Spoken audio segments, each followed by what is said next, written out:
Token இருந்தா மட்டும் அவனை உள்ள விடு. சாமி भैया बोलो भैया. இது பையாவா? டேய் நீங்களா? अरे भैया நாங்க தான் भैया, சொல்லு भैया. டேய் மெட்ரோ மேம்பல தானே கட்டியிருந்தீங்க, இங்க என்னடா பண்றீங்க? அரே भैया, முறைப்படி மந்திரம் கத்துக்கிட்டா யார் வேணாலும் வேலை பார்க்கலாம்னு கவர்மெண்ட் சொல்லியிருக்கு. நீ இங்க வந்து வாயை பொழுது பார்த்துட்டு இருக்க. நீயும் முறைப்படி மந்திரத்தை கத்துக்கோ, இங்க வந்து வேலை பாரு. யார் வேணான்னு சொன்னா உன்ன? நான் எதுக்குடா மந்திரம் படிக்கணும்?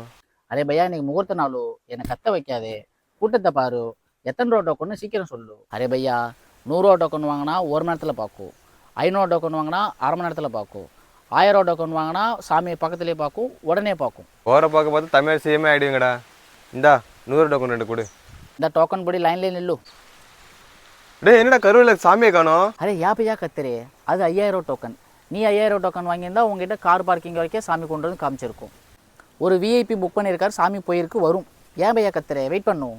கடவுளே, இவங்க கிட்ட இருந்து எங்களை காப்பாற்றணும்னு பார்த்தா முதல்ல இவங்க கிட்ட இருந்து ஒன்றை காப்பாற்றணும் போல.